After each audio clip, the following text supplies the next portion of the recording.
ಮಂಡ್ಯ ತಾಲೂಕಿನ ಮಲ್ಲಯ್ಯನದೊಡ್ಡಿ ಗ್ರಾಮದಲ್ಲಿ ಮಲ್ಲಯ್ಯನದೊಡ್ಡಿ ಮರಿಯನದೊಡ್ಡಿ ಗ್ರಾಮಾಭಿವೃದ್ಧಿ ಸಮಿತಿ ವತಿಯಿಂದ ನಮ್ಮೂರ ಸಮುದಾಯ ಭವನ ಉದ್ಘಾಟನಾ ಸಮಾರಂಭ ಜರುಗಿತು. ನೂತನ ಭವನವನ್ನು ಮಂಡ್ಯ ವಿಧಾನಸಭಾ ಕ್ಷೇತ್ರದ ಜನಪ್ರಿಯ ಶಾಸಕರಾದ ರವಿಕುಮಾರ್ ಗಣಿಗಾರ್ ಅವರು ಟೇಪ್ ಕಟ್ ಮಾಡುವ ಮೂಲಕ ಉದ್ಘಾಟಿಸಿದರು. ಈ ಸಂದರ್ಭದಲ್ಲಿ ರಾಜ್ಯ ಒಕ್ಕಲಿಗ ಸಂಘದ ನಿರ್ದೇಶಕರಾದ ಅಶೋಕ್ ಚಾಯ್ರಾಮ್, ಪಿಎಲ್ಡಿ ಬ್ಯಾಂಕ್ ನಿರ್ದೇಶಕರಾದ ಶೇಖರ್, ಗ್ರಾಮ ಪಂಚಾಯಿತಿ ಸದಸ್ಯರಾದ ಮಂಜೇಶ್, ಭವನದ ನೆಲಮಹಡಿಯ ಸಂಸ್ಥಾಪನಾ ಕಾರ್ಯಕ್ರಮ ಮಂಡಳಿಯ ಪ್ರಭಾರ ಅಧ್ಯಕ್ಷರಾದ ಚನ್ನಪ್ಪ, ಉಪಾಧ್ಯಕ್ಷರಾದ ಶಿವರಾಮು, ಗೌರವ ಕಾರ್ಯದರ್ಶಿ ಬಾಲು, ನಿರ್ದೇಶಕರುಗಳಾದ ತಮ್ಮಣ್ಣ, ಪುಟ್ಟಸ್ವಾಮಿ, ನರಸಿಂಹಯ್ಯ, ಮಾದಪ್ಪ, ಶ್ರೀಕಾಂತ್, ಗ್ರಾಮದ ಮುಖಂಡರಾದ ಮಹೇಶ್, ಚಂದ್ರು ಸೇರಿದಂತೆ ಇತರರು ಉಪಸ್ಥಿತರಿದ್ದರು. ಈ ದಿನದ ಈ ಕಾರ್ಯಕ್ರಮವನ್ನು ಪ್ರಾರಂಭ ಮಾಡ್ತಾ ಇದ್ದ ವಿದ್ಯಾರ್ಥಿಗಳಿಂದ ಅಶೋಕ್ ಜೈರಾಮ್ ರವರು ತಮ್ಮನ್ನು ಉದ್ದೇಶಿಸಿ 2 ಹಿತವಚನಗಳನ್ನು ಹೇಳಬೇಕು ಆಗಿ ಅಂತ ಹೇಳಿ ಭಾಷಣದಲ್ಲಿ ಹೇಳ್ಬಿಡಬೇಕು ಅಂತ. ಮತ್ತೆ ತುಂಬಾ ದಿನಗಳಿಂದ ನಿಮ್ಮೂರು ಮತ್ತೆ ಕಟ್ಟೆದೊಡ್ಡಿ ರಸ್ತೆ ಕಾಮಗಾರಿ ಬಹಳ ದಿನಗಳಿಂದ ನಿಂತಿದ್ದು, ಒಂದು ತಾಂತ್ರಿಕ ತೊಂದರೆ ಇತ್ತು, ಅದನ್ನ ನಿವಾರಿಸಿದೀನಿ. ಮುಂದಿನ ವಾರ ಅವರ ಕಾಂಟ್ರಾಕ್ಟರ್ ಈಗ ಅಗ್ರಿಮೆಂಟ್ ಮಾಡ್ಕೊಳ್ಳೋಕೆ ಹೇಳಿದೀವಿ. ಮುಂದಿನ ವಾರ ಬಂದು 3.5 ಕೋಟಿಯಲ್ಲಿ ಸುಸರ್ಜಿತವಾದ ನಿಮ್ಮೂರು ಮತ್ತೆ ಕಟ್ಟೆದೊಡ್ಡಿಗೆ ಒಂದು ಒಳ್ಳೆ ರಸ್ತೆಗೆ ಗುದ್ಲಿ ಪೂಜೆ ಮಾಡಿ 3 ತಿಂಗಳಲ್ಲಿ ರಸ್ತೆಯನ್ನ ಮುಗಿಸೋದಕ್ಕೆ ಗಡುವನ್ನು ಕೊಡ್ತೀವಿ. ಇದನ್ನ ಮುಂಚೆನೆ ಆಗ್ಬೇಕಾಗಿತ್ತು. ಕೆಲವರು ತೊಂದರೆ ಕೊಟ್ಟು ಟೈಮ್ನ ಕಿಲ್ ಮಾಡಿ ನಾವು ಕೂಡ ಹಠ ಬಿಡದೆ ಏನಾನ ಆಗಲಿ ನೋಡೇ ಬಿಡೋಣ, ಈ ಊರಲ್ಲಿ ರಸ್ತೆನೇ ಮಾಡಬೇಕು ಅಂತ ಡಿಸೈಡ್ ಮಾಡಿ ಹಠ ಮಾಡಿ ಈಗ ತೊಂದರೆನ ನಿವಾರಿಸಿದೀವಿ. ಈಗ ಕಾಂಟ್ರಾಕ್ಟ್ರು ಕರಿಗೌಡ ಅಂತೇಳಿ ಮೈಸೂರಲ್ಲಿದ್ದಾರೆ, ಅವ್ರು ತಗೊಂಡಿದ್ದಾರೆ, ನಮ್ಮ ಅನಗನಹಳ್ಳಿಯವರೇ. ಬರೋ ವಾರದಲ್ಲಿ ನಾನೀಗ ಸೋಮವಾರದಿಂದ ಅಸೆಂಬ್ಲಿಗೆ ಹೋಗ್ತೀನಿ.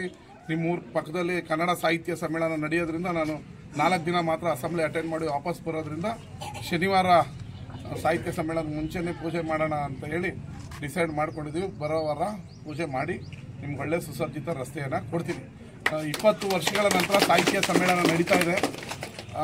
30 ಕೋಟಿ ರೂಪಾಯಿಯನ್ನು ಖರ್ಚು ಮಾಡಿ ಸರ್ಕಾರ ಅದ್ದೂರಿಯಲ್ಲಿ 3 ದಿನ 20, 21, 22 ಮಾಡ್ತಾ ಇದೀವಿ. 10 ಲಕ್ಷ ಜನ ಬರ್ತಾರೆ. ನೀವು ಆ ಕಾರ್ಯಕ್ರಮಕ್ಕೆ ನೀವೆಲ್ಲ ಬಂದು ಸಾಕ್ಷಿ ಆಗಬೇಕು. 20 ವರ್ಷಗಳ ಹಿಂದೆ ಮಂಡ್ಯದಲ್ಲಿ ನಡೆದಿತ್ತಂತೆ, ಈ ಸರಿ ನಾವಿರ್ಬೇಕಾದ್ರೆ ನಡೀತಾ ಇದೆ. ಅದನ್ನು ಅದ್ದೂರಿಯಾಗಿ ಮಾಡ್ತಾ ಇದ್ದೀವಿ. ಎಲ್ಲ ಮಾಡಬೇಕು. ಮತ್ತು ಇಲ್ಲಿರುವಂಥ ಸಮುದಾಯ ಭವನ ಡೈರಿ ಮೇಲೆಲ್ಲ ಕನ್ನಡದ ಬಾವುಟವನ್ನು ಹಾಕಬೇಕು ಅಂತೇಳಿ ನಿಮ್ಮ ಊರರ ಮುಖಂಡರುಗಳನ್ನು ಕೇಳ್ತಾ ಇದ್ದೀನಿ. ಮತ್ತು ಇದು ಸಮುದಾಯ ಭವನದ ಮುಂದುವರೆದ ಕಾಮಗಾರಿಗೆ ನನ್ನ ಶಾಸಕರ ನಿಧಿಯಿಂದ 5 ಲಕ್ಷ ರೂಪಾಯಿಯನ್ನು ಕೊಡ್ತೀನಿ. ಇನ್ನೇನು ಸಣ್ಣ ಪುಟ್ಟ ಕೆಲಸ ಉಳಿದಿದೆ ಅದನ್ನ ವಾರ್ಡ್ಗೂ ಬಿಡುಗಡೆ ಮಾಡಬೇಕು. ಬರೋದು 2 ಕೋಟಿ ವರ್ಷಕ್ಕೆ. ಹಂಗೂ ಸಾಲಿಲ್ಲ ಅಂದ್ರೆ ಕೊಡೋಣ, ಅದೇನು ದೊಡ್ಡ ವಿಚಾರ ಅಲ್ಲ. ಎಲ್ಲ ಊರು ಕೊಡ್ತೀನಿ, ನಿಮ್ಮೂರು ಕೊಡಲ್ವಾ, ಕೊಡೋಣ. ಅದನ್ನ ಉಪಯೋಗಿಸ್ಕೊಂಡು ಇನ್ನೇನೇನು ಸಣ್ಣ ಮೊದಲೇ ಹೇಳಿದ್ರು ಇದನ್ನೆಲ್ಲ ನಾವು ಫಿನಿಶ್ ಮಾಡ್ತೀವಿ, ನಮ್ಮ ದುಡ್ಡಲ್ಲಿ ಮುಂದುವರೆದ ಕಾಮಗಾರಿಗೆ ನೀವು ಕೊಡಿರಿ ಅಂತ ನಾನೇ ಇದ್ರ ಗುದ್ಲಿ ಪೂಜೆನೂ ಮಾಡಿದ್ದೆ. ಇವತ್ತು ನಾನೇ ಉದ್ಘಾಟನೆಯನ್ನು ಮಾಡ್ತಾ ಇದ್ದೀನಿ. ಅಚ್ಚುಕಟ್ಟಾಗಿ ಒಂದು ಚಿಕ್ಕದಾದ್ರೂ ನಿಮ್ಮ ಊರಿನ ಮಟ್ಟಿಗೆ ಚೆನ್ನಾಗಿ ಮಾಡ್ಕೊಂಡಿದ್ದೀರಾ. ಈ ಊರಿಗೆ ಒಳ್ಳೇದಾಗ್ಲಿ. ಇನ್ನು ಊರಿನ ಒಳಗಡೆ ರಸ್ತೆ ಅಭಿವೃದ್ಧಿಗೂ 10 ಲಕ್ಷ ಹಾಕ್ಕೊಡ್ತೀನಿ. ಸರ್ಕಾರದ ಪ್ರತಿಯೊಂದು ರೂಪಾಯಿಗೂ ಪೈಸೆಗೂ ಲೆಕ್ಕ ಇರ್ತದೆ. ಈಗ ನಾನು ಬರ್ತೀನಿ, ಇಲ್ಲಿವರೆಗೂ ಆಗುತ್ತೆ, ಅಲ್ಲಿ ಕಂಟಿನ್ಯೂ ಮಾಡ್ಬಿಡಿ ಅಂದ್ರೆ ಆಗಲ್ಲ. ಅದು ಮಾಡಾದ್ಮೇಲೆ ನಾವು ಇನ್ನೊಂದ್ಸರಿ ಹೇಳಿ ಹಾಕಿ ಮಾಡ್ಬೋದು. ಅದೇನಾಗುತ್ತೆ ನಿಮ್ಗೆ ಅನ್ಸುತ್ತೆ.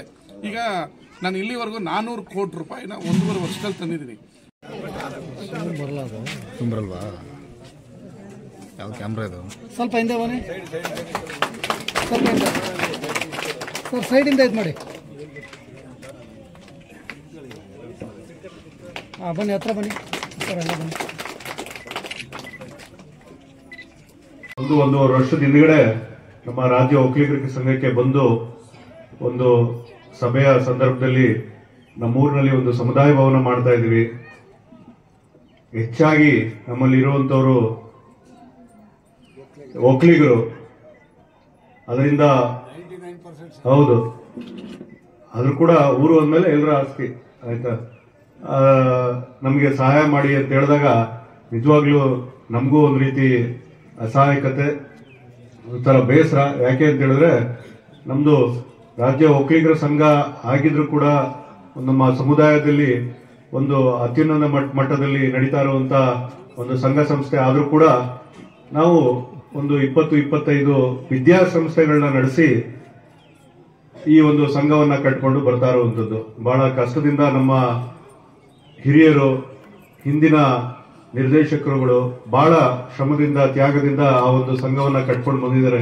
ಇವತ್ತಿಗೂ ಕೂಡ ಆರ್ಥಿಕವಾಗಿ ಒಂದು ದೊಡ್ಡ ಮಟ್ಟಕ್ಕೆ ಬೆಳೆದಿದ್ರು ಕೂಡ ಇನ್ನೂ ಒಂದು ಸುವ್ಯವಸ್ಥೆ ಏನೋ ತರೋದ್ರಲ್ಲಿ ನಾವೆಲ್ಲರೂ ಕೂಡ ಶ್ರಮ ಆಗ್ತಾ ಇದ್ವಿ. ಆ ಮಟ್ಟಕ್ಕೆ ಬಂದಿಲ್ಲ. ಏನಂತ ಹೇಳಿದ್ರೆ ಸರ್ಕಾರ ಹೆಂಗೆ ಗ್ರಾಂಟ್ ಕೊಡುತ್ತೆ ಆ ರೀತಿಯಲ್ಲಿ ನಮಗೆ ಗ್ರಾಂಟ್ ಕೊಡೋದಕ್ಕೆ ಇಲ್ಲಿ ತನಕ ಅವಕಾಶಗಳಿಲ್ಲ. ಆದ್ರೆ ಕಳೆದ ಇದೇ ರೀತಿ ನಮ್ಮ ಗ್ರಾಮದಲ್ಲಿ ಯಾವ ರೀತಿ ಸಮುದಾಯ ಭವನ ಕಟ್ತೀವಿ ಅಂತೇಳಿ ನಮಗೆ ಒಂದು ಬೇಡಿಕೆ ಬರ್ತದೆ. ಸಾಕಷ್ಟು ತಾಲೂಕುಗಳಿಂದ ಜಿಲ್ಲೆಗಳಿಂದ ನಾವು ಒಕ್ಕಲಿಗರ ಸಮುದಾಯ ಭವನ ಒಕ್ಕಲಿಗರ ಸಮುದಾಯಕ್ಕೆ ಮಾಡ್ತಾ ಇದೀವಿ ಇಂಥ ಒಂದು ಕೆಲಸಗಳಿಗೆ, ಅದಕ್ಕೆ ಉತ್ತೇಜನ ಕೊಡಿ ಅಂತೇಳಿ ಸಾಕಷ್ಟು ಮನವಿಗಳು ಬರ್ತವೆ. ಇಲ್ಲಿ ತನಕ ನಾವು ಪ್ರತಿಭಾ ಪುರಸ್ಕಾರ ಬಿಟ್ಟು ಇನ್ಯಾವುದಕ್ಕೂ ನಾವು ಗ್ರಾಂಟ್ ಕೊಡುವಂತ ಸಹಾಯಧನ ಕೊಡುವಂತ ಪದ್ಧತಿ ಇರಲಿಲ್ಲ. ಈ ಬಾರಿ ಒಂದು 6 ತಿಂಗಳ ಹಿಂದ್ಗಡೆ ಅದನ್ನ ಪಾಸ್ ಮಾಡಿಕೊಂಡು ಈ ಗ್ರಾಮಕ್ಕೂ ಕೂಡ ಕೊಡಬೇಕು ಅಂತೇಳಿ ಸಾಕಷ್ಟು ಒತ್ತಡವನ್ನ ನಾನು ಸೇರಿದಂತೆ ಬೇರೆ ಮಂಡ್ಯದ ನಿರ್ದೇಶಕರು ಹೇರಿದ ಮೇಲೆ ಕೊಡ್ತೀವಿ ಅಂತೇಳಿ ಕಳೆದ ಅಧ್ಯಕ್ಷರು ನಮಗೆ ಭರವಸೆನ ಕೊಟ್ಟಿದ್ರು. ಈಗ ಕಳೆದ ಒಂದು 3-4 ತಿಂಗಳಿಂದ ಒಂದು ಆಂತರಿಕ ಬದಲಾವಣೆಯ ಕಾರಣದಿಂದ ಇದು ತಡ ಆಗಿದೆ. ಮುಂದಿನ ದಿವಸಗಳಲ್ಲಿ ಖಂಡಿತವಾಗ್ಲೂ ಏನು ಅಲ್ಲಿ ಗ್ರಾಂಟ್ ಬರ್ತದೆ ಅದನ್ನ ನಮ್ಮ ಮೊದಲು ಮಂಡ್ಯ ಜಿಲ್ಲೆಯಲ್ಲಿ ಇನ್ನೂ ಯಾರಿಗೂ ನಾವು ಸಹಾಯಧನವನ್ನ ಕೊಟ್ಟಿಲ್ಲ, ಗ್ರಾಂಟ್ ನ ಕೊಟ್ಟಿಲ್ಲ. ಮೊದಲು ಮಂಡ್ಯ ಜಿಲ್ಲೆನಲ್ಲಿ ಮಲೆಯಂದೊಡ್ಡಿನ ನಮ್ಮೂರ ಸಮುದಾಯ ಭವನಕ್ಕೆ ಕೊಡಿಸ್ತೀನಿ ಅನ್ನೋಂತ ಮಾತನ್ನ ಈ ವೇದಿಕೆ ಮುಖಾಂತರ ಹೇಳಲಿಕ್ಕೆ ಇಷ್ಟಪಡ್ತೀನಿ. ನಿಮ್ಮೆಲ್ಲರೂ ಸೇವೆ ಮಾಡಿದ್ರು ನಿಮ್ಮ ತಂದೆಯವರು, ನೀವು ಖಂಡಿತ ಮಾಡಿ.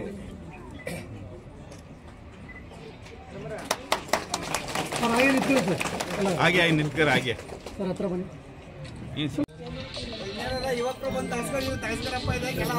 ಹಾಗಿದ್ರೆ ಸಬ್ಸ್ಕ್ರೈಬ್ ಬಟನ್ ಮೇಲೆ ಕ್ಲಿಕ್ ಮಾಡಿ ಹಾಗೂ ನಮ್ಮ ಹೊಸ ವಿಡಿಯೋಸ್ ಅಪ್ಲೋಡ್ಗೋಸ್ಕರ ಪಕ್ಕದಲ್ಲಿ ಕಾಣುವ ಬೆಲ್ ಬಟನ್ ನಮ್ಮೆಲ್ಲ ವಿಡಿಯೋಗಳನ್ನ ಲೈಕ್ ಮಾಡಿ, ಶೇರ್ ಮಾಡಿ ಹಾಗೂ ಕಮೆಂಟ್ ಮಾಡಿ.